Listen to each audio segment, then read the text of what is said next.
काल परवा एक व्हिडिओवर बातमी आली की शेजारच्या बुलढाणा जिल्ह्यातील डोणगाव येथील माजी मंत्री सुबोध सावजी यांनी एक निवेदन दिलं राज्यपाल आणि सरकारला आणि राष्ट्रपतीला. या निवेदनातून एक मुख्यत्वे लक्ष वेधलं की गोरगरिबांची, भूमिहीनांची, शेतकऱ्यांची, शेतमजुरांच्या पोरांची लग्न जुळत नाहीत आणि अशा स्थितीमध्ये सरकारने कुठेतरी पुढाकार घेतला पाहिजे. गेल्या काही वर्षापासून राज्यातील अशिक्षित, भूमिहीन, अल्पभूधारक शेतकऱ्यांच्या मुलांच्या लग्नाचा प्रश्न बिकट झाला आहे. शेतकरी, शेतमजुरांच्या मुलांना लग्नासाठी मुली मिळत नाहीयेत. त्यामुळे यासाठी आता सरकारनेच पुढाकार घेऊन अशा तरुणांसोबत लग्न करणाऱ्यांना 11 लाख रुपयाचे शासकीय अनुदान देण्यात यावे. ही गोष्ट आहे आणि सरकारनं अशा लग्नासाठी 11 लाख रुपयाची तरतूद केली पाहिजे. 11 लाख रुपये त्या जोडप्याला दिले पाहिजे अशी मागणी त्यांनी त्या निवेदनाद्वारे केलेली आहे. आणि तो व्हिडिओ किंवा ती बातमी प्रचंड प्रमाणामध्ये सोशल मीडियाच्या विशेषतः विवाहाच्या ग्रुपवर मोठ्या प्रमाणामध्ये व्हायरल होत आहे. महाराष्ट्राचे दोन्ही उपमुख्यमंत्री व महाराष्ट्राचे शिक्षण मंत्री यांना दिलेला आहे. विषय असा आहे, महाराष्ट्र राज्यात अशिक्षित, भूमिहीन, अल्पभूधारक शेतकरी तरुणांसोबत लग्न करणाऱ्यास लग्नात 11 लाख रुपये शासकीय निधी सप्रेम भेट योजना सुरू करण्याबाबत अशिक्षित, अल्पभूधारक चांगली गोष्ट आहे, चांगली बाब आहे. मित्रांनो, लग्न जुळवणं ही कुठल्याही एकट्या दुकट्याची जबाबदारी नसते, ती सगळ्यांची सामूहिक जबाबदारी असते. आणि वारंवार आम्ही मराठा लग्न अक्षराच्या माध्यमातून हे सातत्यानं सांगत असतो की गरीब घरच्या मुली, कमी शिकलेल्या मुली, अनाथ आश्रमातील मुली हे डोक्यातून काढून टाका आणि स्वतःच्या लग्नासाठी स्वतः प्रयत्न करा. प्रयत्न केले तर त्याच्यातून यश नक्की मिळतं, मात्र ते योग्य रीतीनं आणि नियोजनबद्ध व्हायला हवेत अशी आमची धारणा आहे. आणि मग हे सगळ्यांनी मिळून जर केलं तर आम्ही बऱ्याचदा उदाहरणं सांगत असतो की आपण वाढदिवसाच्या निमित्ताने एकमेकांच्या घरी जमतो किंवा एखाद्या कार्यक्रमाच्या निमित्ताने जमतो आणि अशा वेळेस जर 4-5 मित्र जर एकत्र आले आणि त्यांनी 4-5 मित्रांनी मिळून जर प्रत्येकाच्या मोबाईलमध्ये जर 25-25 लोक असतील तर अशा ओळखीच्या लोकांचा जर एक समूह तयार केला तर 5 लोकांचे 25 1,200 होतील. 1,200 जर त्याच्यातल्या अर्ध्या लोकांनी जरी 5-5 मित्र जोडले तर 1000-2000चा ग्रुप व्हायला उशीर लागणार नाही. दररोज संध्याकाळी स्वतःसाठी जर 3 मिनिटाचा वेळ दिला, दररोज एका नातेवाईकाला, ओळखीच्या मित्राला जर फोन लावला, विवाहाबाबत चौकशी केली, विचारणा केली तर त्यातून परस्पर संवाद होतील. ज्या विवाह संस्थेचे जे काही दावे असतात की संवाद होतील तर ओळख वाढेल तर चॅटिंग होईल, तर डेटिंग होईल, डेटिंग झाली तर मीटिंग होईल आणि मीटिंग झाली तर पोरगी पळून जाईल, त्याच्या नादाला चुकूनही लागू नका. विवाह संस्थेच्या माध्यमातून लग्न जुळत नसतात हे आम्ही वारंवार सांगतो. आमचीसुद्धा 6 वर्षापासून मराठा लग्न अक्षदा नावाची विवाह संस्था आहे, मात्र त्याच्यातून लग्न जुळण्याचं प्रमाण हे अतिशय अल्प किंवा नगण्य आहे. आणि हे खरं सांगण्याचं धाडस फक्त महाराष्ट्रामध्ये आम्हीच करतोय. लोकांना समजावून सांगण्याचा प्रयत्न फक्त आम्हीच करतोय.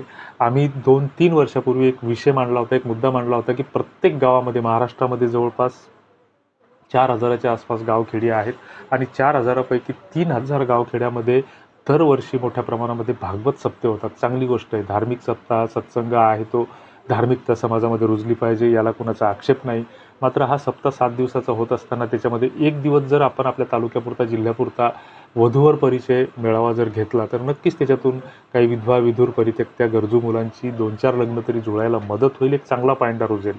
दुसरीकडे त्याच भागवत सप्ताहामध्ये एक दिवस जर आपण बेरोजगारांसाठी रोजगार मेळावा किंवा समुपदेशन कार्यक्रम जर ठेवला तर एक 5 दिवस भक्तीचा कार्यक्रम, सत्संगाचा कार्यक्रम होईल आणि 2 दिवस हा वेगळेपणा काहीतरी दिसून येईल, एक वेगळा पायंडा पडेल. मात्र त्याच्यासाठी काही लोक फोन करतात उत्साहानं, मात्र लोक त्याच्यासाठी तयार होत नाहीत.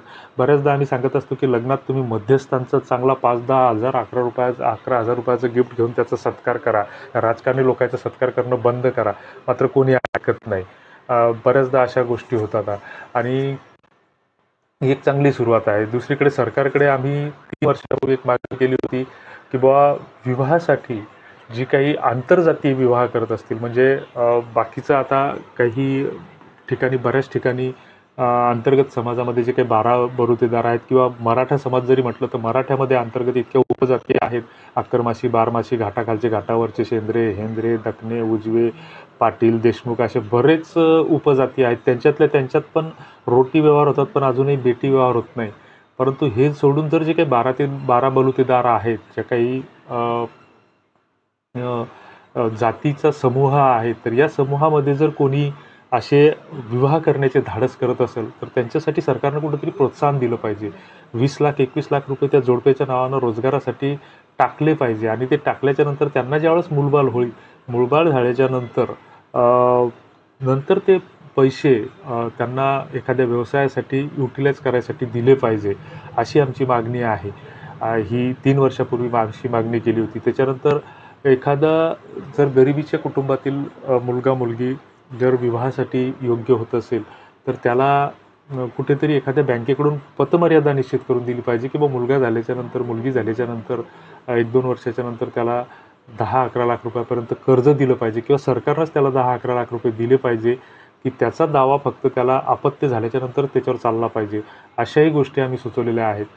बरेच जण गरीब घरच्या मुली दलाल म्हणून सुचवत असतात, तर अशा वेळेस आम्ही असं वारंवार सांगत असतो की बऱ्याच वेळा काय होतं की मुलीकडचे 2-3 लाखाची मागणी करतात, त्या मुलीच्या अंगावर सोनं घालायला सांगतात, दलाल त्याची 50,000 1 लाख रुपये फी घेतो आणि मग अशा वेळेस ते कुठंतरी ती मुलगी दागिने घेऊन पळून जाते, फसवणूक होते आणि मग ते कुटुंब घर उद्ध्वस्त होतं. पहिलंच ते हातावर मजुरी करणारं कुटुंब असतं आणि अशा स्थितीमध्ये जर त्याचे 1-2 लाख रुपये जर इकून तिकून आणून जमवलेले जर गेले तर त्याला आत्महत्येशिवाय पर्याय उरत नाही किंवा रस्त्यावर येण्याची त्याच्यावर पाळी येते.